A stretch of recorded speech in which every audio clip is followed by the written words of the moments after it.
Hello, everyone. Welcome to the Newsbrowse News broadcast. According to Thai Sounds, Iran's Foreign Minister Abbas Araghchi announced today via social media platform X that the Strait of Hormuz will be safely accessible for a 2-week period. This accessibility, however, is subject to coordination with the Iranian armed forces and consideration of technical limitations. The announcement comes as a 2-week ceasefire plan includes allowing Iran and Oman to collect fees from ships passing through the strait, with Iran intending to use these revenues for reconstruction efforts, according to a regional official involved in negotiations. Iranian authorities also stated that peace talks with the United States are scheduled to commence on the 10th in Islamabad, Pakistan, lasting for 2 weeks with the possibility of extension.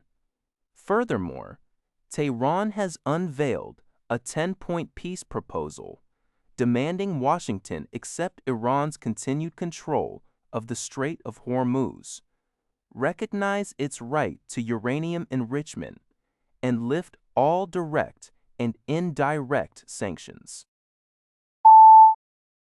According to Xinhua.net, China is currently soliciting public opinions on 22 draft national standards for the data sector. Announced by the National Technical Committee 609 on Data of the Standardization Administration of China. This initiative is a strategic effort to clarify terminology and establish unified standards in the rapidly evolving data field. The primary goal is to bolster the high-quality development of the artificial intelligence (AI) industry.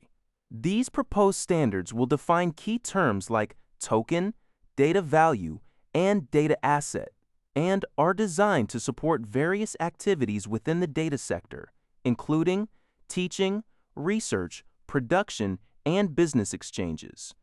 Experts emphasize that such standardization will create a consistent language system for the data factor market and facilitate the digital economy's growth.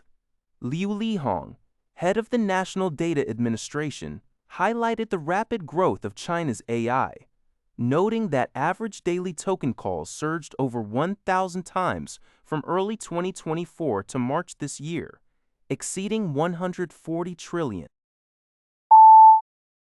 The Canadian press reports from Tehran that Iran, the United States, and Israel have reached a tentative 2-week ceasefire in the ongoing Middle East war, which has significantly disrupted the global energy market.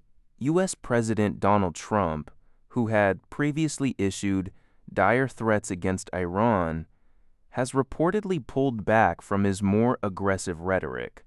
However, questions have arisen regarding the implementation of the ceasefire, particularly Iran's insistence on maintaining control over and collecting fees from ships passing through the vital Strait of Hormuz, as well as continuing its uranium enrichment program.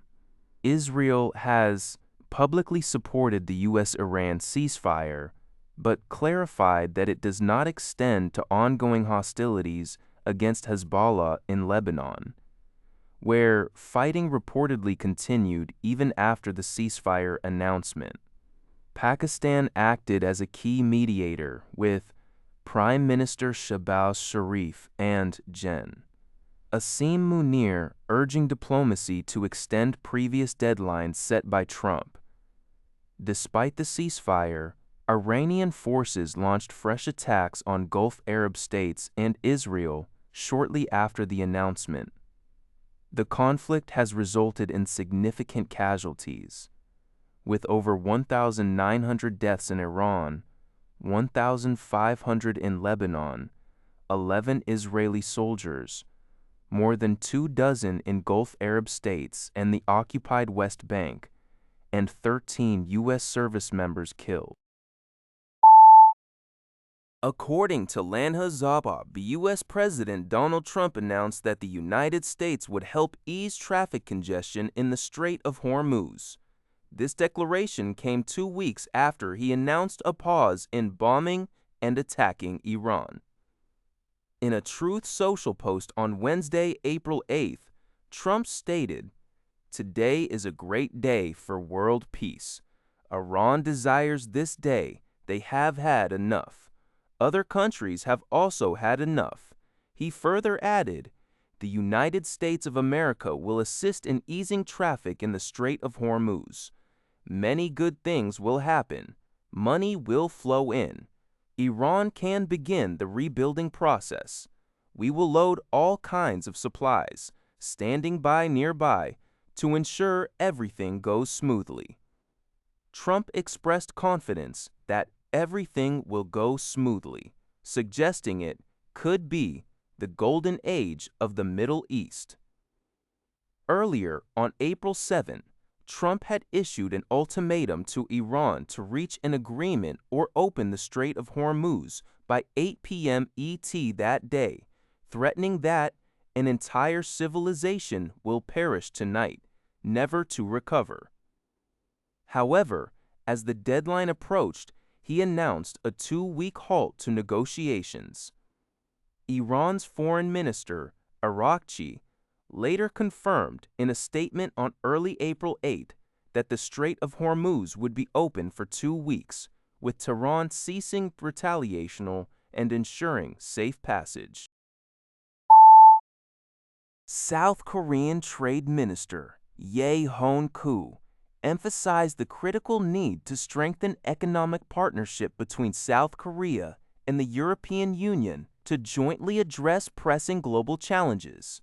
Speaking at a meeting with approximately 40 representatives from major European companies across the automotive, infrastructure, semiconductor, and consumer goods sectors in Seoul, Minister Yeo underscored that integrating South Korea's global competitiveness in advanced industries with the EU's international leadership would create significant synergy. He specifically advocated for enhanced cooperation in critical minerals, supply chains, and cutting-edge technologies. This collaborative approach, he noted, would better position both economies to respond to current global trade environment challenges, such as the intensifying tech competition between the United States and China, supply chain uncertainties, and the increasing link between economic and security issues. The minister also committed to ongoing consultations with the EU to facilitate improved access for European companies to the South Korean market, according to Yonhap News Agency. That's all for this video. Thank you for watching. See you in the next video.